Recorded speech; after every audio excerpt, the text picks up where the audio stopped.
Why did Robin kick Batman while he was knocked to the ground and badly bruised?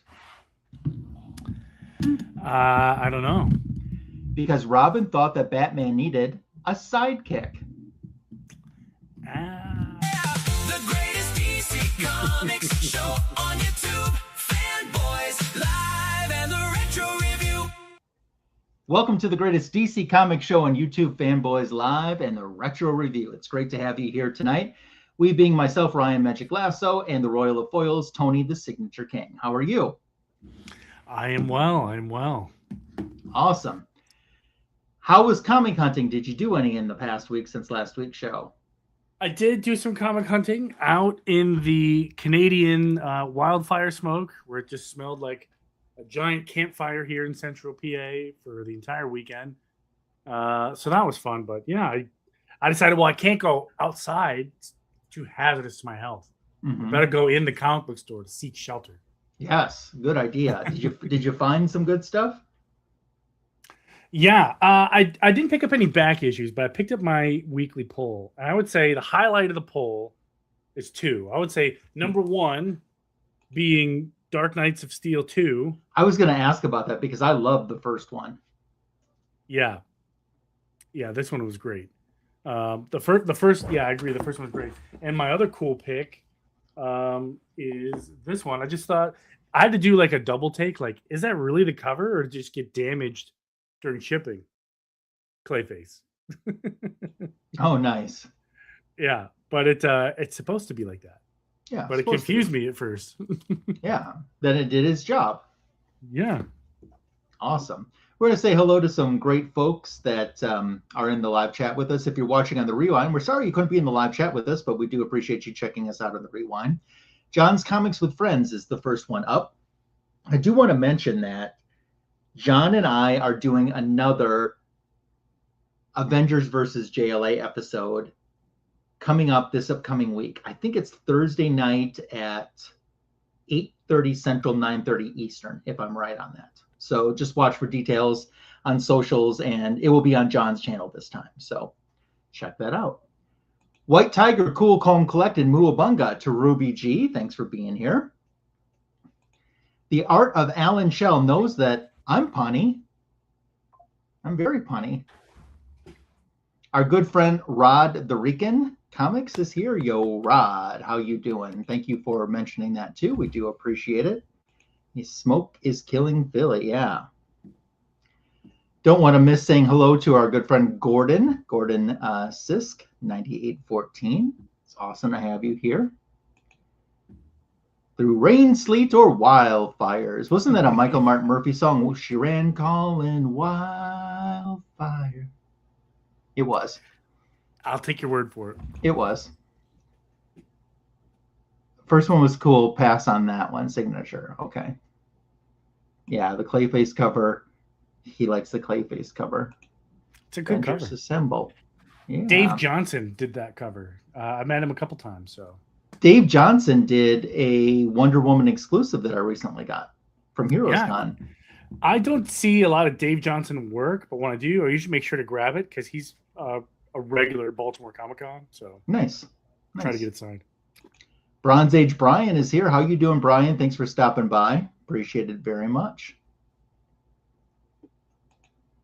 Before we go on, Signature King is going to take this opportunity now to talk about the Comic Book Community Awards. Yes.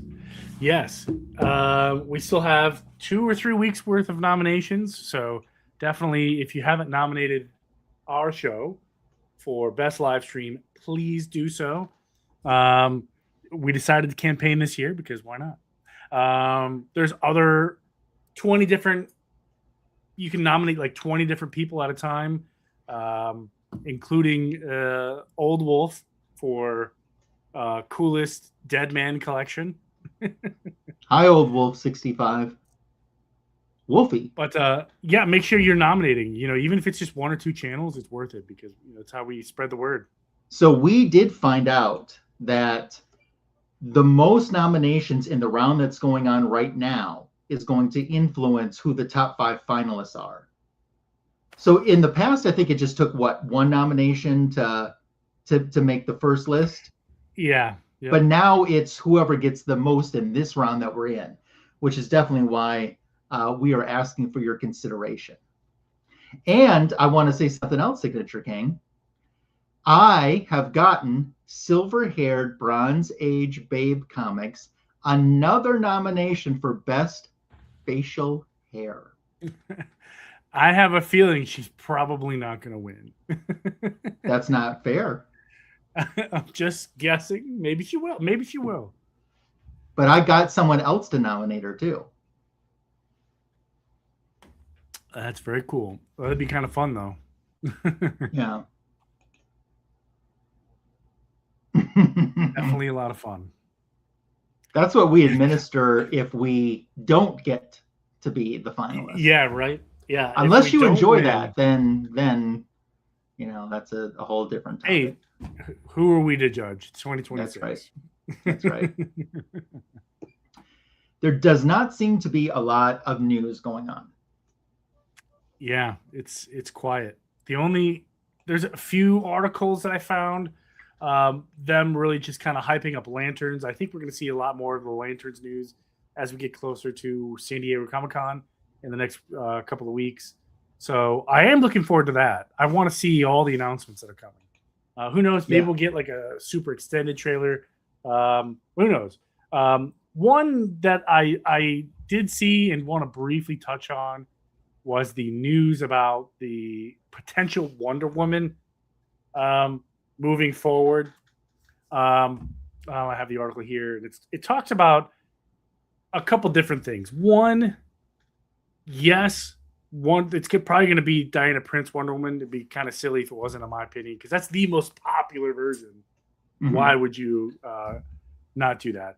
It sounds like she's going to be like Superman, already established, so we're not going to get that origin story. I'm okay with that. Mm-hmm, not that it's bad, but I'm ready to see Wonder Woman in action. It sounds like they're not going to refer to her as an Amazonian. Okay. They're going to refer to her as an Olympian. I mean, she has been an Olympian in different, different iterations. Yes, she has. That's interesting. I don't know how I feel about that one. Mm-hmm. Maybe if they go, Amazon / Olympian, sure. Maybe they're going to give her a little bit more godlike powers. I'm just saying, if Olivia was here right now, she'd be losing her Miller. Yeah. There's one casting rumor, and I'm going to touch on it very briefly because at this point it is just a rumor. The alleged front runner for the new Wonder Woman is the gal who played in the prequel, the lady who played Furiosa. I forget her name. But she's the potential front runner to play Furiosa. Could just be a rumor. I forget her name, and it's on the tip of my tongue. She was in that movie, The Menu. She's been in a bunch of stuff, but for whatever reason, I can't remember her name. Someone in the chat's going to correct me, but if that's true, I don't know how I feel about that casting either. So only time will tell. I'm not going to hold my breath because we're still far off yet. I don't even know when Wonder Woman is even coming. We could potentially see it during Man of Tomorrow, or at least a tease of Wonder Woman, or maybe an Amazon. Who knows? Or an Olympian. They want to do it. Yeah. I don't know. You're the foremost Wonder Woman expert. Let's turn on fantasy for a second. Let's say none of that was rumor. Let's say it was all concrete, 100% fact. How excited would you be? I want a good film. That's just what I want. I agree. Tell me a great story. I know a lot of people had issue when Gal Gadot was cast. They did. And look at Home Run. Knocked it right out of the park. I mean, she's not the best actress in the world, and nobody's ever said that. But did she look like Wonder Woman? Yes. Wonder Woman would have an accent. Gal has that accent that she would have. Absolutely, yeah. So Yeah, I would agree. She's does not the best does actress she in the world. model a lot when she acts? Yeah, she delivers her lines and then kind of strikes a pose. Yeah, she does that. I would agree with you. Not the greatest actress in the world, but I would say the greatest choice for Wonder Woman. Mm-hmm. You know, a role that was, you know, destined to be hers. So who knows? Who knows? It's going to be hard to see Gal Gadot not as Wonder Woman. True. And I'm sure a lot of people said that about, you know, when Superman and Batman keep getting recast. I want to say hi to Bobby Delgado, 6280 has popped in our chat. Great to have you here. Yeah, time will tell. Time will tell. But that's really it. We're, you know, right on the cusp of San Diego Comic-Con. So yeah. So let's talk a moment, because I don't think we really covered this last week. You know, DC Comics has started to warn retailers about price gouging on some of their exclusive books, especially in reference to the Absolute Batman line. And they want to cap price gouging at 5 times over the cover price for unsigned and 10 times over the cover price for signed copies. So that's interesting in itself. But however, there seems to be a report coming out that Jim Lee, the president of DC Comics, is part of some price gouging that's about to occur. Jim Lee's SDCC variants for Absolute Batman that are being sold through Torpedo Comics are listing at $100 to $150, which is far above DC's new retailer exclusive guidelines. Now, Absolute Superman, Batman, and Absolute Wonder Woman variants include his signature token, raising questions over this compliance. So with Jim Lee serving as DC's president and an artist, the SDCC exclusive pricing controversy gets awkward. What are your thoughts? I think that was probably predetermined, the price of that variant. I'm sure that was determined a while ago. So I'm sure he's within some kind of Godfather time. I don't know. But I would agree it's in poor taste. Very poor taste. We'll see. We'll see as the after San Diego Comic-Con. I'm curious to see what prices are going to be. I'm going to celebrate this as a win for the comic book community. A small win. You mean that they're trying to cap prices? Yes, because maybe what this will do is look at when Absolute Batman came out. Or even further back, I'm going to go a little ways back, and I'm going to say Batman Rebirth issue 50, the wedding between Batman and Catwoman. The alleged wedding. The alleged wedding. That book alone had over 100 variant covers. Why? That's so. Yeah, I myself, I mean, I like there's some type of idea of guidelines, but at the same time too, you issue a memo about guidelines, and then the first thing that breaks the rule, even if it is predetermined, is something that your own president has participated in. That doesn't look good. Poor taste. I agree. It is. It looks bad. Yeah. Hey, yeah, look who I stopped agree. in to see us. Hello. But maybe this will cut back on the absurd amount of variants out there. Like, that's what I wish. I would like to just see the monthly variant covers cut back. I didn't think there was anything wrong when there was the A cover and a B cover, and then once in a blue moon, if you have a theme, I don't mind the themes like swimsuit month or Women's History Month or whatever. That's fine for an occasional see, but not every month. Now there's 5 to 6 covers every month. And I don't know. And most of the covers are just generic pinups that have nothing to do with the content of the story. I like it when like for example, a movie was coming out, a DC movie was coming out. They would have a variant cover of that, That's funny. I'm sure like there's exceptions to the rule, but I agree. Not every single issue they pump out needs to be 80 variants wide.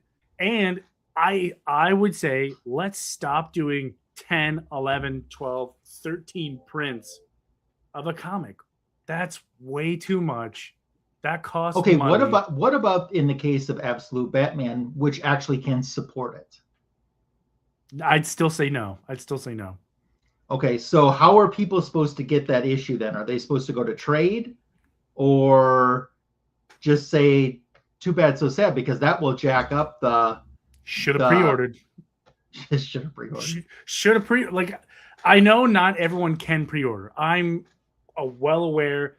Had I lived in the community where I grew up in, I'd be missing all these comics. And that's unfortunate, but there's a pre-order system for a reason. I hate to be blunt about it, but like that's how we generate hype for these issues. 12 prints? Who's buying 12 prints of Absolute Batman #1? That's ridiculous. Maybe 2 print, maybe a 3rd print. But no more than that. No way. I'm going to just play the devil's advocate for you, okay? Sure. I am saying firsthand that I see people wanting that book desperately, and they don't care what printing it is. Sure. I believe it. I totally believe it. But I would say this Absolute Batman universe that we're talking about, I would say it's an exception and not the rule. True. They have true. I agree with you on that. Yeah. They've captured lightning in a bottle. Yep. And they want to capitalize it. I get it. But like at some point you got to draw the line. Like, yeah. How far do we go? What are they up to now? You've got your ear to the. I think at least 14. I think 14. Last I saw was 11. No, it's at least 14 now. Why? But why though? Well, but why?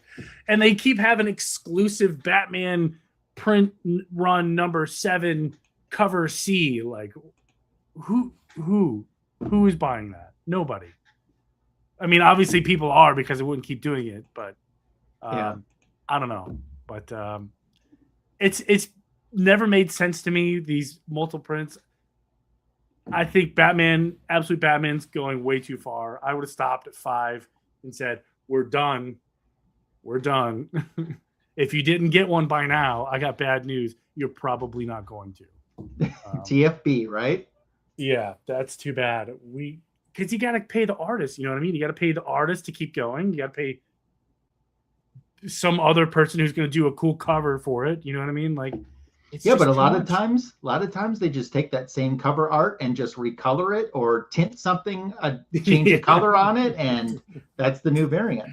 Turn into a foil. Yeah. I get it. We got a couple. I just want to say we had a couple people jump in that we want to say hi to. Tony, could you give a big old cat sound to Jackson Roykirk? I'm not a cat person. Yeah. And then Six Layers is here as well. Hey, how are you doing? Hello. Thanks for stopping by. Yeah. Speaking of Six Layers, I know he got nominated for a bunch of stuff. So that's awesome. In the Comic Community Awards. So definitely check out Six Layers channel if you haven't already.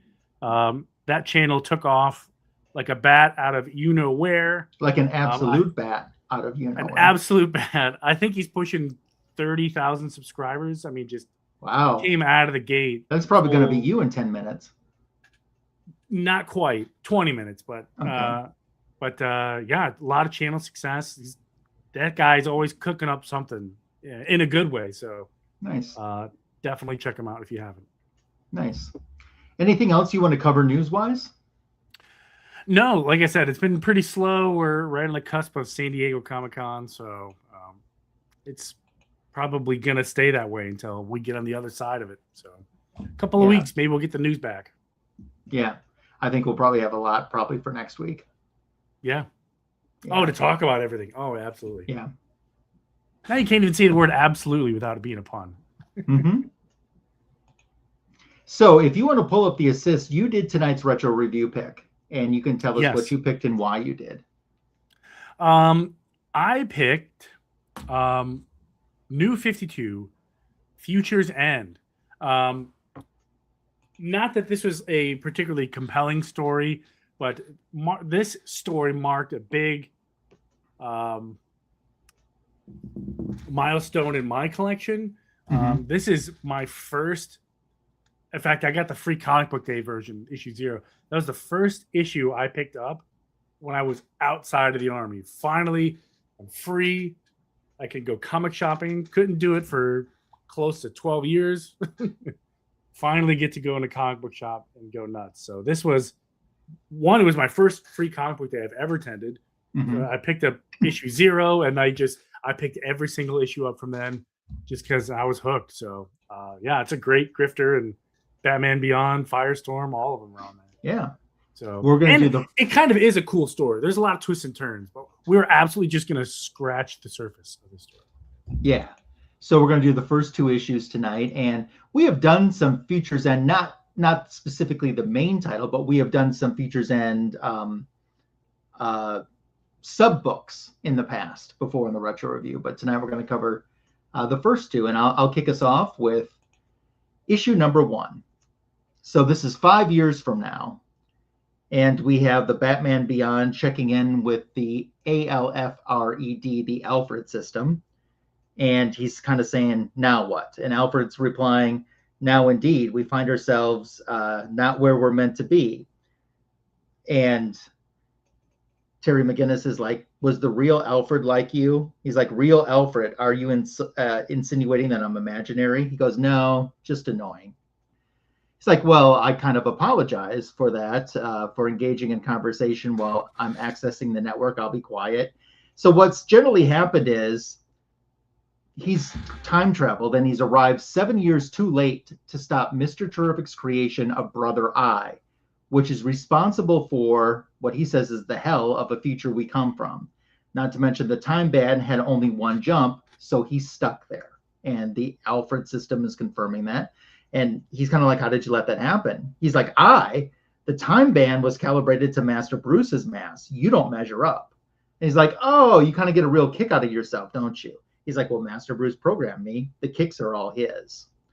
So then he says, well, what are we going to do with this cyborg that hitched a ride back with us? And looks over the cyborg, and the cyborg starts to attack. And he's kind of saying on the next page to Alfred, he's like, Alfred, you didn't mention she's, well, still alive. And Alfred's like, why would I say she's not? And he's like, well, she seems pretty alive to me. He's like, well, that's an incorrect assumption. Life is defined by brain function. And then he essentially, stops the robot, and he says, well, she's no longer functional.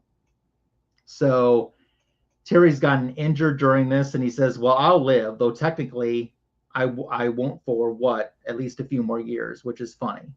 And he's kind of like, I don't understand.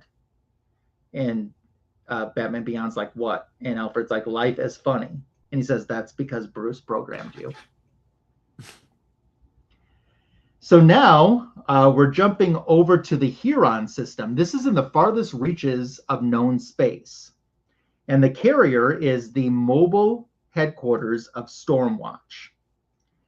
And we start out, we could tell that something, we're catching them in the process of something happening here. They're being pulled out of the bleed by something, but nothing is supposed to be able to touch their ship while they're traveling between universes. So they're essentially trying to figure that out. And they're confirming, what is the ship saying to you? And she's like, the ship is trying to shut me out. It's like my nanite blood is suddenly speaking a language that's different from the ship's. And then she screams and passes out.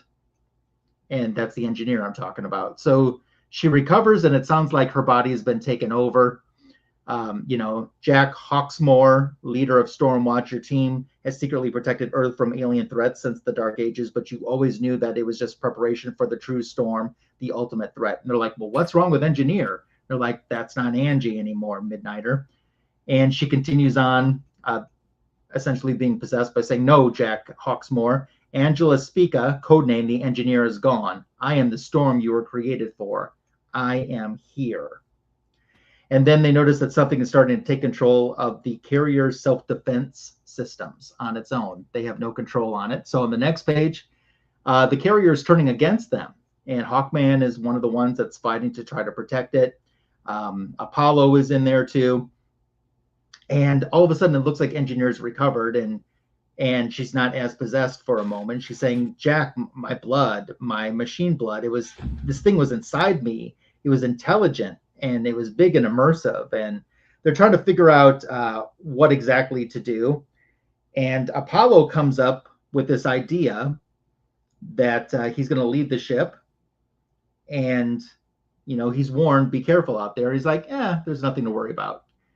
So he jumps out of the ship, and we can see that Apollo is being targeted with a recommendation to proceed with destruction of extra-dimensional starcraft, designate the carrier. And they're inside the ship. They're like, what's going on, Apollo? And what is it, Apollo? Our sensors have just shut down. We're blind in here. And Apollo says, Midnight or Jack, I think I see it. It's, oh God, it's, and they're like, Apollo? And you can see Apollo is no more, and they have seen that as well. As if they're trying to process that. At the meantime, Mermaid is saying, something else is happening, Jack. And it is commencing with the infiltration of the carrier AI. The carrier AI sophistication level 3 recommended terminate. And the auto destruct has been initiated. And they realize this, and they're like, oh my God, Mermaid, you got to shut this down. And then we hit the next page. Looks a little too late to do that. So Earth's detection system, codenamed Stormwatch, has been destroyed. They're proceeding with their primitive objective, charting course to the target planet, designation Earth. So now we are on over to Conover Cove in North Carolina. And we see a family here that has been tracked. A group of Danomites have been tracked to the home that they've taken under the guise of a normal human family. And you see, the family, they're onto this game, and someone is coming after them. And they're heading up the stairs, and they're taking out the family. There's one little kid that's running away and is starting to get away. The door opens. It's the youngest daughter. She speaks his name before he shoots her dead. And then he feels some self-satisfaction in the knowledge that he's getting to them. So you can go a couple more pages there. Sorry, I went a little fast on that one. Oh, yeah. Okay. I see where you left off. Yeah. Right here. Sorry. So now we cut over to Morningside Heights in New York City. Ronnie Raymond is not answering his telephone. The other half of this is Jason Rush. He's desperately trying to get a hold of Ronnie. He's the other half of his Firestorm Matrix. And he's looking for this girl, this blonde Emily who works here. And they're like, well, who wants to know? And he's like, I'm Jason Rush. Her boyfriend's Ronnie Raymond. He's a friend of mine. There's an emergency. I have to find him. And she's like, oh, you mean the hot brown-eyed guy? Well, they're up in the storage room, but I don't think they kind of want to be disturbed. And he just goes. And they're like, hey, it's employees only. When he finds the two of them, they are moments away from stirring the spaghetti sauce. Did you hear that, SK? Stirring the spaghetti sauce. Yeah, you're right. And he's like, hey, you're not answering your phone. He's like, I'm kind of busy right now. And his girlfriend is not impressed with being interrupted and the things that have gone on. So she takes off. And even though Ronnie doesn't want to, Jason activates the Firestorm Matrix and fuses the two of them together. And as they start to fly off, Ronnie's like, I should go into witness protection to stop this from happening. And he's like, hey, don't worry about this right now. Oliver has been trying to get a hold of us.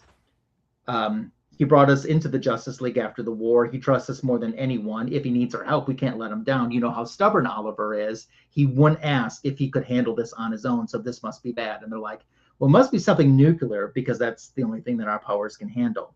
So they're heading for the harbor where his signal came from, and they see a fire, and they're like, what the heck happened?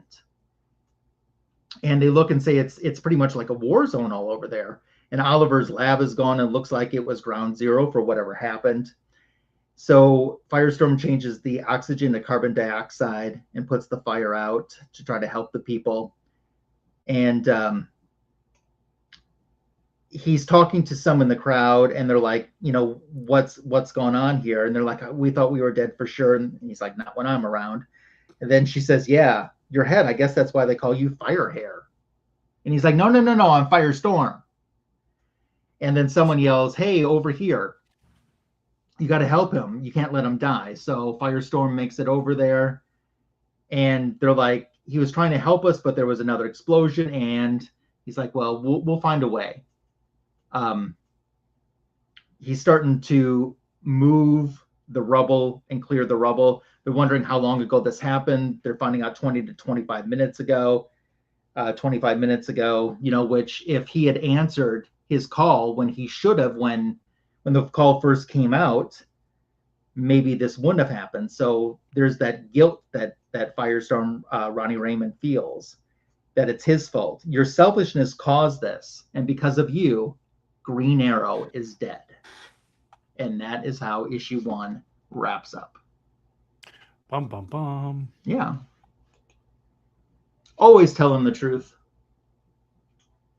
Yeah. Of course, a superhero death. Yeah, why not?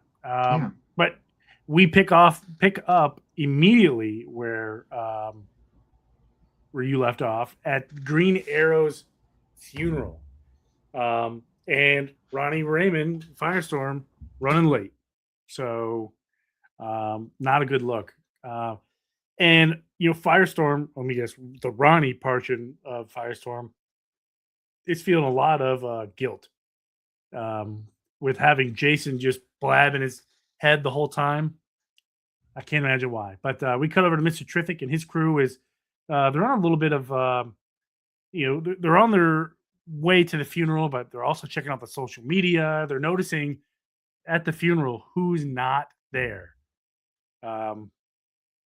Hashtag no show Batman. Hashtag where's Bats. And they're also not being too kind to Oliver Queen. Hashtag green is the new dead. Hashtag another one bites the dust. But they get stopped on the way to the funeral by a big crowd. So they decide they're going to get out and walk. And of course, Mr. Terrific just gobbles it up. The press is involved. They're shoving cameras in his face. They're talking about Green Arrow. They're talking about the relationship between Mr. Terrific and Green Arrow. And, Mr. Terrific is sticking up for Green Arrow, as he should. Oliver was completely, not a selfish person. He cared about the little guy. He was active protester sometimes.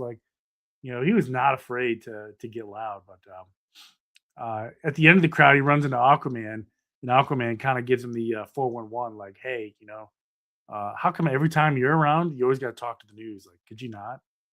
And Mr. Terrific says, I'm always going to talk to the news. So here's one thing I want to point out to you. Oh, we'll do it in the next couple panels because we'll see it again.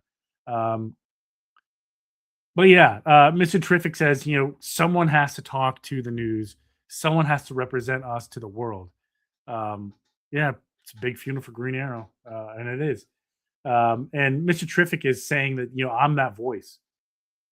We zip back to Batman Beyond, Terry McGinnis, and he's still in New York City trying to uncover what's happening, looking for clues, talking to crazy old Alfred. But here we have this amazing splash panel. I want to zoom in a little bit, take a look at some of these heroes that are here. Some people you don't really see that much. Blue Devil is there. I thought that was pretty cool.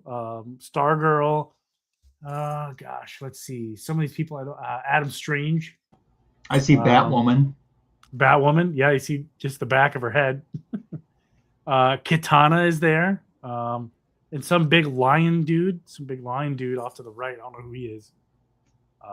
Blue Beetle. Not sure who this guy is, but yeah, a lot of people there. Love, that's a cool art. That'd make a really cool poster. And then Animal Man gets up to the podium and he talks about his friendship with Green Arrow and how at first they didn't really care for each other, and he thought Green Arrow was arrogant and just another spoiled rich kid. But then he noticed that, you know, when he and Green Arrow were on the same mission, like Green Arrow would go in, you know, not dangerously, but like he didn't blink when it came to danger. He would always put himself in front, you know, to complete the mission. And you know, here we go. And like we said, Green Arrow protesting. You know what I mean? He was more than just a superhero. He was an everyday hero for everyone. Fought everyone from, you know, dark side to, you know, ninjas. uh, he was definitely, he died a hero. You know, and it's sad. And then we cut over to Charlotte, North Carolina Police Headquarters. They're trying to solve these, you know, murders. Use that term loosely because they're not really murders. Trying to track down who was the gunman, but we already know that it was Grifter. But yeah, they got a couple clues. They're gonna go on some leads here. They got this gentleman who comes in and then it just poof, he disappears. I thought that was pretty funny. But yeah, he knows it's Grifter and he's gonna go find him. We cut back to the funeral here. Everybody's watching it. I mean, this is the eyes of the nation are on Green Arrow's funeral, so that's pretty interesting. And of course, Arsenal is a little, I don't know where he's at. He's angry, and he's blaming, you know, Firestorm for this. And this is the part, in my opinion, where the story gets kind of good. So Arsenal is blaming Firestorm. The Ronnie Raymond portion of Firestorm is barking right back at Arsenal, while the other half of Firestorm is kind of giving him like, hey, you know, he's angry, he's upset, let him talk. Just let him be, don't respond, you know, don't start a fight here. Literally everybody is watching us. We're on the news, we're on social media, people can see us, everything we do. And it turns out that Firestorm gave them an excuse as to why he didn't get there in time. And the Flash went back to check his GPS at the time, and he was not where he said he was. He said he was taking care of another emergency and he got there as fast as he could, but that's a lie. And even his other half, the other half of Firestorm was like, listen, don't lie to these people. Like, this is the Justice League. They wouldn't ask you if they didn't already know. Yeah, they knew that spaghetti sauce was about to get stirred. Yeah, right. And so Firestorm got even more upset. He's like, you're spying on me? Like, everything I do for the League, and you're spying on me. Accusing me of being a liar, all yada, yada, yada. And Arsenal just hauls off and just slugs Firestorm. And the Jason half Firestorm, he's like, yo, let me out. Let me out. Let me out. Let me out. I don't want to be here. Let me apologize to these people. I can try to make it right. But he doesn't let him out. And here's something I wanted to bring up. So if we take a look here, and this is Superman trying to hold Firestorm back. It's hard to tell, but that is a Superman logo. That in itself, why Superman is wearing a helmet, is another part of the cool story. Maybe we'll talk about it. I'm not sure, but anyway, Firestorm, he's like, I'm out of here. And Ronnie is not letting Jason out. He's like, you're just gonna side with them. You're gonna throw us under the bus. I'm not letting you out. So that's kind of mean. But we cut over to Lois Lane, who's watching the news, watching the funeral.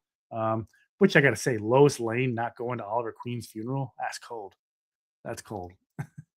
So she gets a knock at the door and she goes to check it out, and it's a package addressed to her. And in the note, it says, hey, here's, you know, come, don't trust anyone, go alone. And in there, we got a red arrow and a book of matches with a random number, and that's it. What could it be, SK? Who knows? All right, so thoughts about these two issues? I really enjoy this story. It's a long story. It's like 42 issues long. Mm-hmm. It was very long, but I loved it. I was all in. mostly because, like I said, I'm just scratching a comic book itch that I couldn't, and now I'm absorbing this whole story in. I love the story. So I'm going to be completely biased and acknowledge it. 10 out of 10. Okay. I think it's interesting. I hadn't read it until we started, and I mean, where we leave off piques my curiosity into wanting to see where it's going to go. The Superman story is cool. Why he's wearing a helmet? Because I'll give you a hint. It's not Superman. It's someone with Superman-like powers. I know who it is. It is not Kal-El. I know who it is. When I read who it was, I was like, no way. That's so cool. Mm-hmm. Well, I thought that was pretty cool. But yeah, it's fun. It's a good story. Awesome.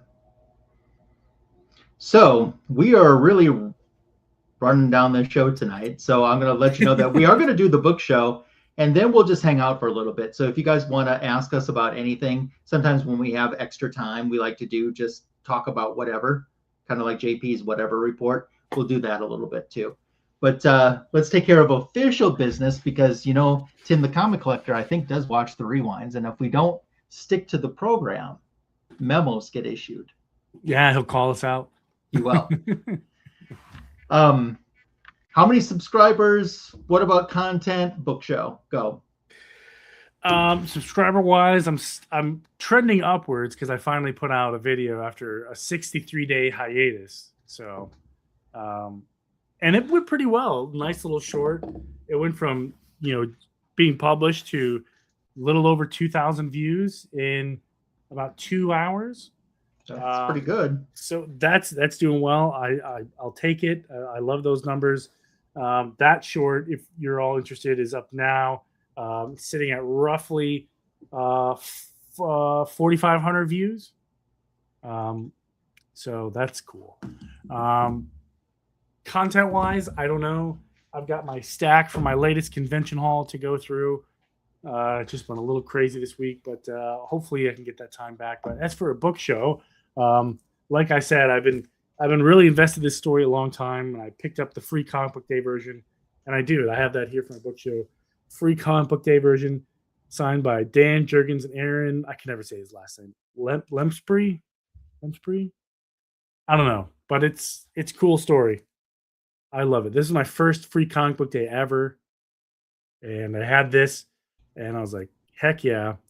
I've seen some with different stamps and stuff on them. How do you guys feel about the free Comic Book Day stamps?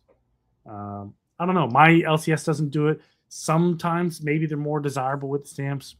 I don't know. Maybe it all depends on what the stamp is, from what store. Sure. I don't know. Okay. All right. So go ahead and ask it, Bobby. When I get done with my book show, we'll go ahead and do that. I like to talk about what's on my channel currently. My back issue of the week YouTube short is on Captain Marvel, but not the Captain Marvel that Tony likes. It's Marvel from Marvel. And that's the current back issue of the week.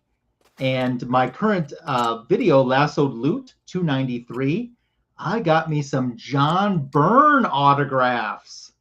What do you think about that, SK? I saw your John Byrne stuff. Yeah. Awesome stuff. And I like the story about, I don't want to spoil it, but the story about how you went to, was it Barnes and Noble? Mm-hmm. And you didn't think that they were gonna perform. Yeah, I didn't think I did. They're like, looks like I can order one, and I'm thinking to myself, yeah, right. And they did. Had I known you could do that, I probably would have, because I have a Barnes and Noble 2 blocks away. I would have definitely gotten one. Yeah. I'll have to keep that in mind in case I do something like that again.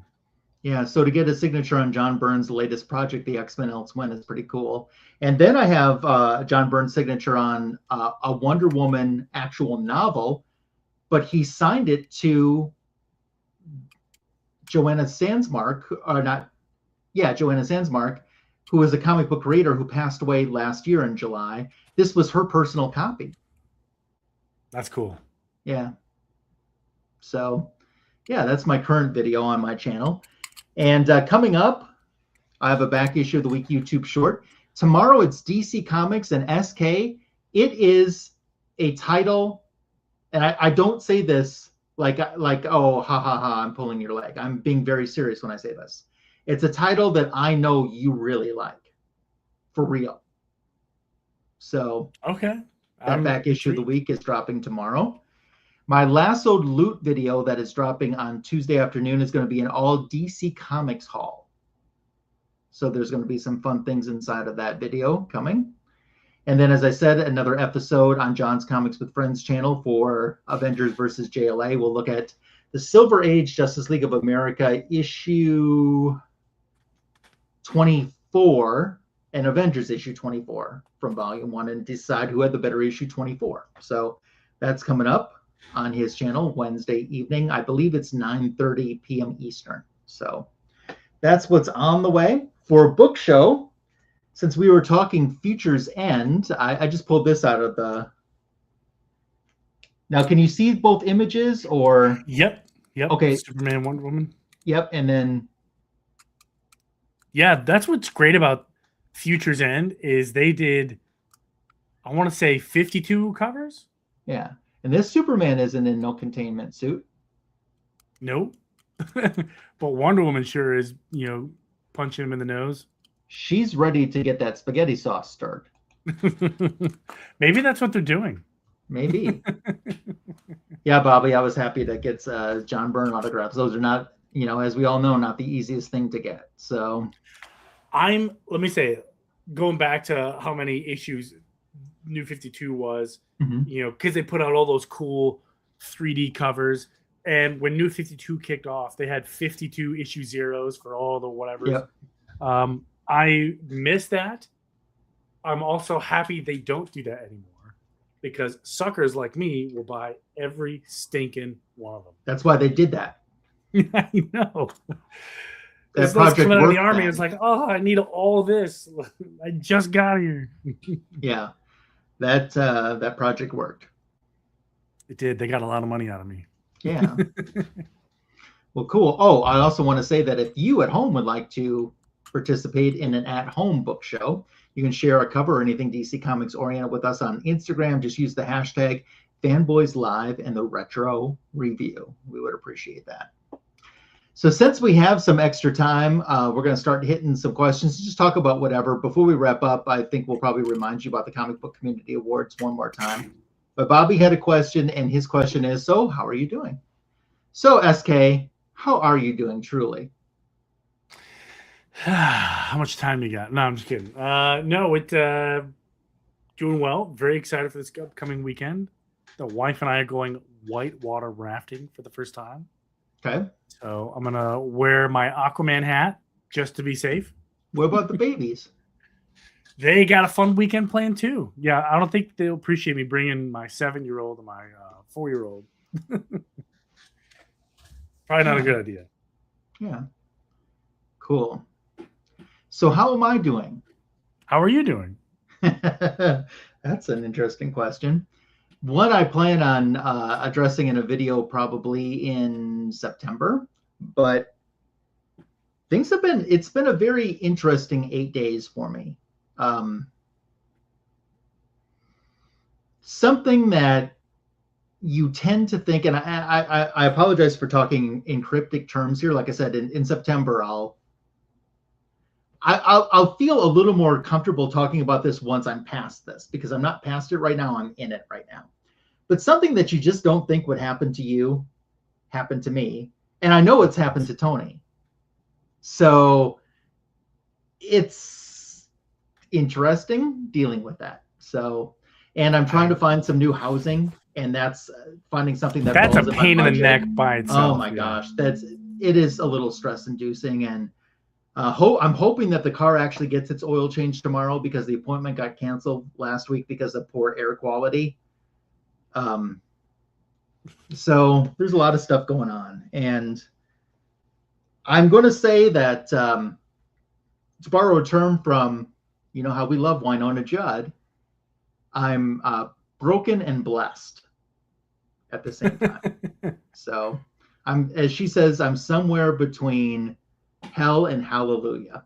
So My Why don't you collecting's just going move well, into though. the store? Just move into the store. It's tempting. My collecting's going well, though. So Good. yeah. Yeah, I have so many things. I don't know if your shop participates in the Comic Hub app. No, we don't. That's maybe good because what it does is I see every cover and I Yeah. can like just click bloop, bloop, bloop, bloop, bloop, hmm and just get all these covers. Otherwise, I never would. Speaking of Alan, so while you were talking a few minutes ago, I found something in my pocket. I felt it and I was like, "What is that?" It's the button that Alan made for me. Oh yeah, that was I at my house remember for a while. because I put it in my pocket here and I was like, "Oh, I'm going to add it somewhere over here." I haven't figured it out. I didn't want to lose it, so I put it right in here in the breast pocket and just forgot all about it. Until just There now, I it was is, like, yeah. "Oh, I can feel it right there. What is that button?" And I have a sad piece of comic book memorabilia, the CBCS Beckett pen that I got from the Magic Lasso signing. Oh yes, Yes, I have it. The pen that we used to fill out the paperwork for our Yes. CBCF submissions. This is it. I have it. And I'm never going to leave it. It probably doesn't even work, but I'm just going to carry it with me. It's a good luck charm now. But yeah. that was a lot of fun. You always have the coolest comic book stories. You do. Your Wonder Woman story, that's blown I away. do have some coming up. So I'm getting close to Last of Loot Volume 300, and I figure on 300 you got to do something extra special, right?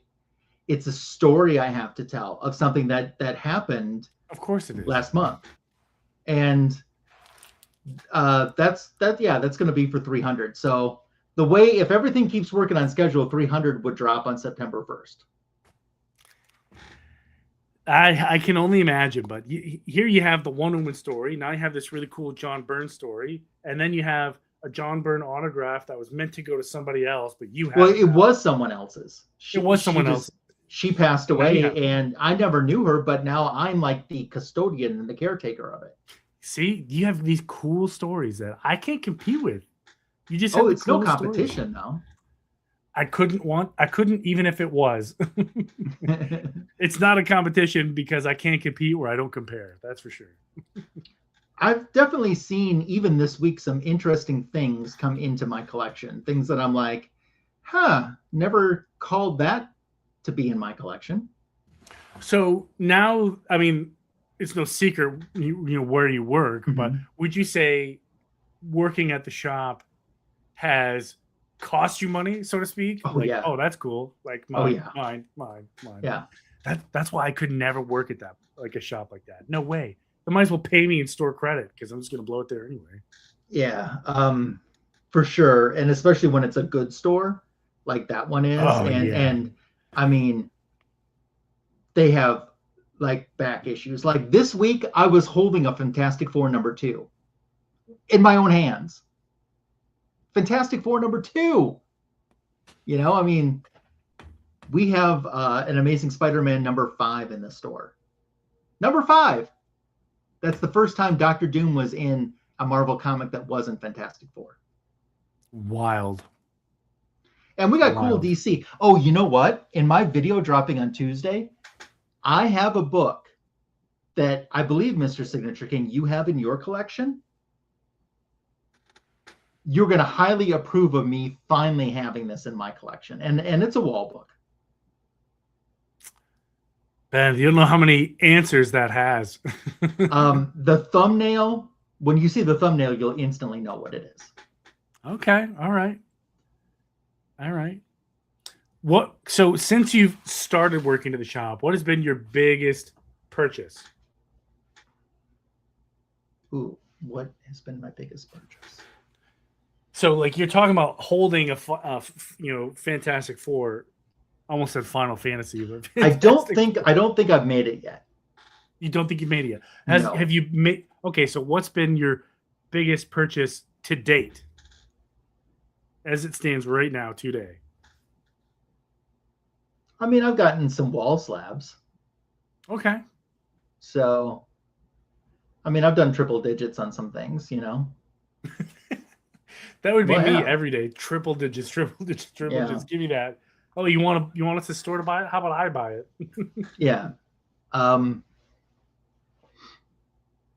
Another thing you're going to see in my video on Tuesday, I was looking for this poster that only came only 2 times has this poster been available. Once as a promo to a comic book store decades ago, and then one in like a 1998 public release, as you know, all folded up as part of a packaged item, so to speak. I don't know that we have this. I'm just casually mentioning that I'm looking for this poster. 2 minutes later, it's in front of my face. See, a lot of people, maybe you can attest to this being at the shop. Do people come in looking for promo posters? No. No? Okay. They look for posters. And if there's promo ones in there or something cool in there, they like that. But they don't generally ask for it. No. I do. I do. And I remember last Thanksgiving I went back out to Iowa. I hit like the only shop within, my parents' place, all the way down in Sioux City, Iowa. And I asked the guy, who, by the way, you could do a whole show just on that guy, his history. But anyway, I asked him for promo posters. He pulls this thing out and he's like, take whatever you want. And I was like, how much? And hell yeah, I did. That's why now I have a whole drawer with nothing but posters. The problem is you gotta frame them. Like I have here. These are frames I can get from Michael's, and I always watch because they always have a cool promo. The last promo they had was buy 1 poster frame, get 4 for free. Oh, you can't beat a sale like that. When I went down there, there was only 5 left. Mm-hmm. Like the day they announced the sale, they only had 5 left. Someone came in and just cleaned them out. So I didn't get as many as I was hoping to get, but I don't. Bobby, I looked to see if that poster is near me where I'm at right now. It isn't, but I might flash some. Hold on. And that was a tease there. I might flash something across the screen really fast that will give you an indication of what the poster could be. Are you ready? Go. We're only going to do it once. There you go. All I saw was a light. We'll do it again. We're only doing it once again. Yeah, okay. Oh, okay. Yeah. All right.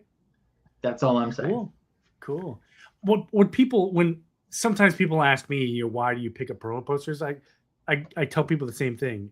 A lot of these posters are 1 per store. Yes. They printed 1 billion of them. Mm-hmm. How many are going to survive? No, you're right. Yeah. Not many survive. Yeah. My LCS, when they put them up, they just put them up with tape and kids will pick at them, whatever. So they get really rough. But I love collecting promo posters. I really do. Alan had a question for us. Are there any new titles you plan on collecting to completion? I was thinking Dark Knights of Steel 2. Yeah. In fact, one of them just ended. So here, press F in the chat it's one of these. Where'd it go? I just had it right here. Martian Manhunter, Absolute Series. Ended. Yeah. This is it. This is the final issue. Sad. Yeah. Sad. But I'm sure we'll see more of the Absolute Martian Manhunter. But you know what we else. haven't mentioned in the news, and we should have? Absolute Green Arrow got extended because that was only going to be a 6 issue. That got extended to 12. And honestly, this is not official. This is just me saying it. I think it's going to become ongoing. I do too. People loved that. That came out of the gate swinging. Yeah. Unexpected. And you know whose first appearance is going to be right on the cover of the next issue, right? Black Canary. No, Solomon Grundy. Oh, Solomon Grundy. Okay. That's cool. Because Grodd was on the cover of Flash. Oh my God. Yeah. But he's like a little tiny monkey. And Grodd was on the cover of the main Flash too. Yeah. Mm-hmm. Who knows? Maybe they're going back to the roots where everything's a gorilla. Oh my Grodd. My favorite gorilla is Giganta. My favorite gorilla is King Kong. I love monster movies. So is there any titles that you're going to collect to completion? If it's running now, I'm probably going to finish it. Okay. All the absolutes, all the Dark Knights of Steel, everything. I'm picking up Clayface to the end of time. Mm-hmm. Obviously, Absolute Batman, Dark Knights of Steel, Teen Titans. I'm still picking up Emperor Aquaman. I don't know why. That's been a little not good, but I'll still pick it up. Batwoman with Danny Strips. Danny Strips, yeah. Yeah, all of them. My answer to that question is all of them. And I'm probably gonna have to extend my new comic book storage again sometime because DC's been knocking out of the park. Oh, you want to know what else we have in the shop that I'm trying to forget about? I can only imagine. We have a Sideshow Wonder Woman statue. That's cool. Sideshow It's huge. Statue? It is huge. Is it? It's not life size, is it? No. Oh. But it's huge. That would be cool. Can you imagine if you had a life size Wonder Woman statue? No. That would be awesome. That would be awesome. Yeah, Giganta is a woman that you can look up to. She is indeed. Yeah. Anything else you guys in the chat want to talk about before we vamoose like a goose? It's been real fun. Next time we see everyone, we'll be on the other side of San Diego Comic-Con. Yeah. So next week's guest is going to be M. Pressed Comics. Matt is back with us. He was with us, I think, in February, and we did Masters of the Universe. So now that the movie's come out, I want to ask him what he thought about the movie. But he wants to retro review some Nightwing, some Tom Taylor, Bruno Rinaldo Nightwing. Okay, so fairly recent review. Yeah, yeah. So that's what we're going to do for the retro review. Yep, SDCC is this week. We loves you Friday. too. And Comic Book Community Awards are going on right now, the nominations. If you're so inclined, please consider nominating Fanboys Live in the retro review for Best Live Stream. This is the one where we have to get enough votes to become a top 5 finalists. So that's why we are asking. It does not cost anything to vote. We would love your consideration. And there's many other categories too where you can recognize some well-deserved YouTube comic book community creators. And if you want to put Silver Hair Bronze Age Babe down for best facial hair, I think that is hysterical. She's okay with it because I did ask her. She doesn't have facial hair, but I think it's great to have her nominated. Just to even be considered for such a privilege. I don't think you can vote again, and we're not encouraging doing anything that it's way more fun to win fairly. Yeah, it is, fairly and squarely. But yeah, Mr. Allen, we both have nominated you, just FYI. Yeah, I know a couple people that also nominated him. Yeah. Has Alan asked you to be on his new show called Back Cover Lovers? Back cover lovers? No. You talk about the back covers? I can't imagine being on that show because I'd have to, go through and look at all my covers. I nominated you silly goose, for best channel under like 500 subscribers or something like that, or best new channel or something to that effect. That's what I put you down for. Do you have to be a citizen? Of this galaxy, yes. Yeah, you have to be a permanent resident of Earth. I think that's one of the only requirements. It is. No ID required. No. So yeah, please consider us for Best Live Stream Fanboys Live in the Retro Review. If you're more inclined, my back issue of the week would be a great short. I have done this for over 4.5 years consecutively, not missing 1 week. So see, when you say stuff like that, you're just going to jinx it. I'm not jinxing it because if it happens, it happens. If it doesn't, it doesn't. It's still a fact, regardless if I get nominated or not. It's still a fact.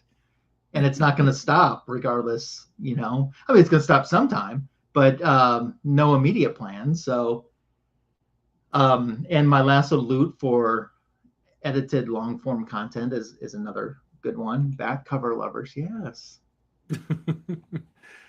Now, when he makes $1 million off that idea, he has to give you some. You know, you actually could do. He could do a cover lovers of all wraparounds, but only the back cover. That Wrapped would be around kind that of back. cool. Yeah. He could call it Alan's Got Back. Alan's got back. Yeah, there you go. Alan's got back. That would be kind of cool. I mean, this literally just is coming to me as the stream goes on, but that's not a bad idea. So That's cool. can't the front part doesn't count, it's only the back part. Pretty soon we'll just be doing like just ads. Like Yeah. just the ads. Oh, The I know ad some I lovers. would nominate for ads, like those Hostess ones. Yeah. You know yeah. I love those Hostess ones. We should nominate Hostess for your best ad in a comic book. Exactly. Hostess. Yeah, the Hostess with the mostess. Or like in the 70s and 80s comic, you flip to the back, like, hey, sell magazines for a nickel and we'll send you a Grit. paper airplane. Yeah. Stuff like that. Or Mm-hmm. the ones I thought were really funny, like, do this workout, you'll get super strong. Like those ones always Work out. Like, do you think guys who look like that are reading these comic books? No, they're not. No. Or those glasses you could buy where you can see through things. No, the X-ray specs. Yeah. Yeah, the X-ray specs. So, and who didn't want to see monkey? Everyone got to see monkey. Even if you didn't want one, you got one. Yeah, you got one. So, options. But we thank you guys if you watched on the rewind. Thank you as well for making it all the way to the end. I'll have to look to see which one he did. So I think I know which one he's talking about. I think that one is. I think it is one of my favorites too. yeah. If you watched in the rewind, thank you for making it all the way to the end. If you're in the live chat, then you're awesome. Thank you for spending time with us. We look forward to having Matt from Empress Comics with us next week to retro review Nightwing. You've been watching the greatest DC Comics show on YouTube, Fanboys Live, in the Retro Review. Say goodnight, Tony. Adios.